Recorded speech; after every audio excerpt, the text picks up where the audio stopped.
محظوظ ہو رہے تھے۔ پہلا کلام حضور تاج الشریعہ علیہ الرحمہ کا، اس کے بعد محترم اظہر فاروقی صاحب بریلی شریف کا وہ مشہور کلام جو اس وقت پر سنا جا رہا ہے، مائک سے منقطع ہوئے بڑی کامیابیوں کے ساتھ۔ آپ حضرات نے بھی اپنی محبت کا اظہار پیش کیا، نذرانہ پیش کیا۔ اسی درمیان آپ نے دیکھا شہزادہ حضور نہال ملت کی آمد ہوئی۔ مخدوم گرامی وقار حضرت سید کامل میاں صاحب قبلہ پوری شان خطابت کے ساتھ تشریف فرما ہے۔ آج دادا کا عرس ہے اور الحمدللہ پوتا دادا کے عرس کی تقریب میں بالکل سج کے بیٹھا ہوں۔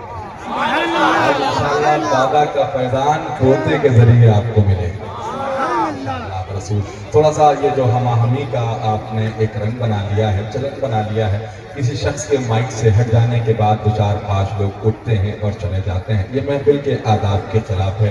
حضور کی محفل میں آیا کریں تو سارے کام بھول جایا کریں۔ حضور کی محفل میں آیا کریں تو یہ نیت کر کے آیا کریں کہ جب تک اللہ کے رسول کی بارگاہ میں کھڑے ہو کر کے سلام کا نذرانہ پیش نہیں کر دیں گے تب تک ہم اپنی کسی ضروریات سے محفل سے نہیں اٹھیں گے، ہے نا؟ انشاءاللہ اس ارادے کے ساتھ آیا کیجئے۔ میں بہت بہت مبارکبادیوں کے گجرے پیش کرتا ہوں جناب غلام غوث غزالی بریلی شریف کو، اور ساتھ میں آپ سب کو بہت بہت مبارکباد پیش کرتا ہوں۔ بہت محبت کے ساتھ آپ نے سماعت کیا۔ ایک بات عرض کرنی تھی اور ایک 4 مصرے آپ کو سنانے تھے، اور پھر حضور کامل میاں صاحب کے حوالے یہ مائک کر دینا تھا، اور انشاءاللہ وہ آپ سب کو اپنے دادا حضور کے حوالے کر دیں۔ بس ایک بات ذرا سے توجہ میری طرف رکھیں، ایک مرتبہ دل لگا کر کے حضور کو پکار کے یا رسول اللہ کہہ لیں، سارے کہہ لیں، آواز بلند کر کے کہہ لیں۔ مفتی غفران احمد صاحب بیٹھے ہیں، دیگر علماء بیٹھے ہیں، فصیح و بلیغ ذہنیت کے مالکان بیٹھے ہیں۔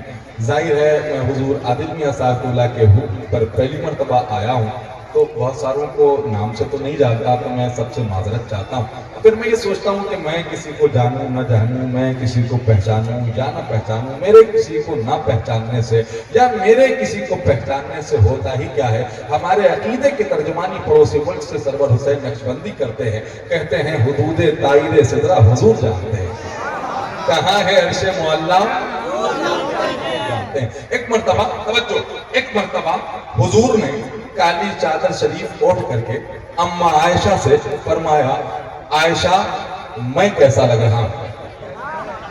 توجہ، اماں عائشہ سے حضور نے فرمایا کالی چادر شریف اوڑھ کر کے، عائشہ میں کیسا لگ رہا ہوں؟ اتفاق سے 14ویں کی رات تھی۔ اماں عائشہ کبھی 14ویں کے چاند کو تکتی، کبھی حضور کے چہرے مبارکہ کو دیکھتی۔ حضور پہ فرماتے، عائشہ میں پوچھ رہا ہوں میں کیسا لگ رہا ہوں؟ اماں عائشہ پھر کبھی آسمان کے چاند کو دیکھتی، یا یوں کہہ لوں کہ کبھی آسمان کے چاند کو دیکھتی، کبھی آمنہ کے چاند کو دیکھتی۔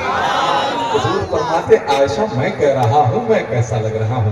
شاید اماں عائشہ نے حضور سے یہی کہا ہوگا، میرے آقا، میرے مولا، میرے دادا، میرے ماں باپ، میرے ملجا، اے کائنات کے دولہا، کائنات کی کسی لغت میں ایسے لفظ ہی نہیں کہ جس سے آپ کا حسن کما حق ہو بیان کیا جا سکے، مگر میرے آقا، میرے دادا، میرے مولا، میں کبھی آسمان کے چاند کو دیکھتی ہوں، کبھی آپ کے چہرے مبارکہ کو دیکھتی ہوں۔ حضور فرماتے، عائشہ پایا کیا؟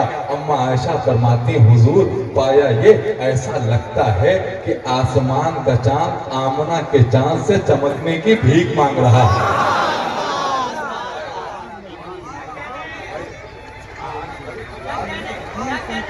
ایسا لگتا ہے کہ آسمان کا چاند آمنہ کے چاند سے چمکنے کی بھیک مانگ رہا ہوں۔ میرے دوست ہیں دلی رہتے ہیں، کہتے دل میں لے کر کے آس بیٹھا ہے۔ میں کانپور رہتا ہوں، اللہ کا فضل ہے، اور کانپور کے قریب میں لکھنؤ ہے۔ لکھنؤ اور کانپور میں شاعری کا کیا معاملہ ہے، پورے ہندوستان میں آئینے کی طرح ظاہر ہے۔ میری فکر، میری سوچ اچھے شعروں کی رسیاں ہو چکی۔